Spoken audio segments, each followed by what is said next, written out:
میرا بچہ ڈھال کے کام آ سکتا ہے، آپ کے صحابہ کی حفاظت کے لیے میرا بچہ آج کام آ سکتا ہے۔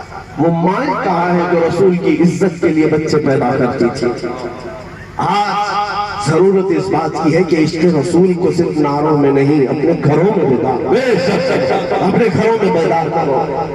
حالی نے کہا تھا حضور کو یاد کرتے ہوئے کہ امت پہ تیرے وقت عجب آ کے پڑا ہے یا رسول اللہ، جو دین نکلا تھا بڑی شان سے اپنے وطن سے، آج وہ پردیس میں غریب الغربا، آج اسلام اپنے ہی گھروں میں اجنبی ہو گیا ہے۔ تم مجھے بتاؤ، اسلام زندہ باد کا نعرہ بہت لگاتے ہو، کیا اس اسلام کو تم اپنی بیوی بچوں پر بھی پسند کرتے ہو؟ تم اپنے گھروں پر بھی اسلام کو پسند کرتے ہو؟ تم اپنے گھروں میں اسلام کو پسند نہیں کرتے اور یا مجمع میں بیٹھ کر اسلام زندہ باد جواب، تم اپنے چہروں پر اسلام کو نہیں پسند کر رہے، تم اپنے لباس پر اسلام کو نہیں پسند کر رہے، تم تو اپنی زندگی کے تمام اخلاق و کردار کسی یہودی اور عیسائی کے بنانا چاہتے ہو، پھر یہاں اسلام زندہ باد۔ یہ قول و فعل میں تضاد اچھا نہیں۔ قیامت کے دن اسلام پکڑ کر کے تمہاری شکایت کرے گا میرے مصطفیٰ کی بارگاہ میں، وہ یہ کہے گا یا رسول اللہ، غیروں نے تو کم نقصان دیا، میں ان کے گھر میں ہی اجنبی بن کر کے رہا، ان کے گھر میں ہی اجنبی بن کر رہا جو مسلمان تھے۔ تم کب اسلام کو یاد کرتے ہو میرے عزیزوں؟ آج جتنے بھی معاشرے میں بگاڑ پیدا ہوئے ہیں، یہ نشے میں سب سے زیادہ ہماری قوم، ہماری عورتوں کی بے حیائی، تمہاری تعلیم کی کمی، تمہاری طہارت اور صفائی ستھرائی میں کمی، تمہارے غیر قانونی کاموں میں بہت زیادہ ملوث ہونا، یہ سب چیزیں کس لیے آئی؟ صرف اس لیے کہ تم اپنے گھر میں دین کو پسند نہیں کرتے۔ جس دن تم اپنے گھر میں دین کو پسند کرو گے، یہ دین تو اتنا اعلیٰ ہے کہ جب یہ گھروں میں پھیل جائے گا تو ہر گھر سے مدینے کی خوشبو آنے لگتا ہے۔ لوگ دیکھنے کے لیے آیا کرتے تھے مدینے کی فضاؤں کو کہ جہاں مسلمان رہتے ہیں صفائی ستھرائی ہوا کرتی ہے، جہاں مسلمان ہوتے ہیں اعلیٰ اخلاق والے ہوتے ہیں، جہاں مسلمان ہوتے ہیں وہاں کردار بلند ہوتے ہیں۔ لیکن یہ آج بدل اس لیے گیا ہے کہ تم اپنے گھروں پر اسلام کو کیوں نہیں پسند کرتے۔ آج کا یہ جلسہ، جیسے حضرت نے فرمایا، میں کوئی مقرر آدمی نہیں ہوں، خطیب آدمی نہیں ہوں، میں یہ چاہتا ہوں میرا درد آپ سے شیئر کر لوں، آپ کے درمیان میں یہ درد بانٹ کر کے چلا جاؤں۔ مجھے بھی یہ پتہ نہیں ابھی کتنے دن کی زندگی ہماری باقی ہے، کب تک ہماری یہ زبان آزاد ہے ہمیں پتہ نہیں، لیکن جانے سے پہلے اے نوجوانوں اتنا ضرور کہوں گا کہ زندگی اللہ نے جو دی ہے تمہیں، یہ تمہاری عیاشی کے لیے نہیں، یہ تمہاری اپنے مرضی سے جینے کے لیے نہیں، بلکہ زندگی جو دی ہے، اگر کسی عاشق رسول کی زبان سے میں تمہیں سناؤں زندگی کا مقصد کیا ہے تو تاج الشریعہ سے سنو۔ فرماتے ہیں زندگی یہ نہیں ہے کسی کی کسی کے لیے، زندگی ہے نبی کی نبی کے لیے، نا سمجھ مرتے ہیں زندگی کے لیے، ارے جینا مرنا ہے سب کچھ نبی کے لیے۔ اور ان کے دادا، ان کے جد امجد امام اہل سنت فاضل بریلوی نے بھی ہمیں یہ سکھایا ہے، نوجوانوں کی زندگی کے لمحات یہ ہمارے اپنے نہیں ہیں، بلکہ تمہارے لیے یہ جو کچھ بھی دیا گیا ہے وہ کس کے لیے ہے؟ سنو بریلی کے امام کہتے ہیں دہن میں زبان تمہارے لیے، بدن میں ہے جان تمہارے لیے، یا رسول اللہ ہم آئے یہاں تمہارے لیے، اٹھے بھی وہاں تمہارے لیے، زمین و زمان تمہارے لیے، مکین و مکان تمہارے لیے، چنی و چنا تمہارے لیے، بنے دو جہاں تمہارے لیے۔ صرف یہی کی بات نہیں، قیامت کی بھی بات اعلیٰ حضرت کہتے ہیں خلیل و نجیم مسیح و صفی، سبھی سے کہیں کہیں نہ بنی، خلیل و نجیم مسیح و صفی، سبھی سے کہیں کہیں نہ بنی، یہ بے خبری کی خلقت پھری کہاں سے کہاں تمہارے لیے، صبا وہ چلے کے باغ پھلے، وہ پھول کھلے کے دن ہو بھلے، لیوا کے تلے سنا میں کھلے، رضا کی زبان تمہارے لیے، لیوا کے تلے سنا میں کھلے، یا رسول اللہ ہم سب کی زبان تمہارے لیے۔ آخر میرا میسج یہ ہے نوجوانوں، میری تقریر کا خلاصہ لب لباب حاصل کلام صرف اتنا ہے کہ محمد سے وفا تمہیں تو ہم تیرے ہیں، یہ جہاں چیز ہے کیا لوح و قلم تیرے ہیں، اٹھو قوت عشق سے ہر قسط کو بالا کر دو، شہر میں نام محمد سے اجالا کر دو۔ وآخر دعوانا الحمدللہ رب العالمین۔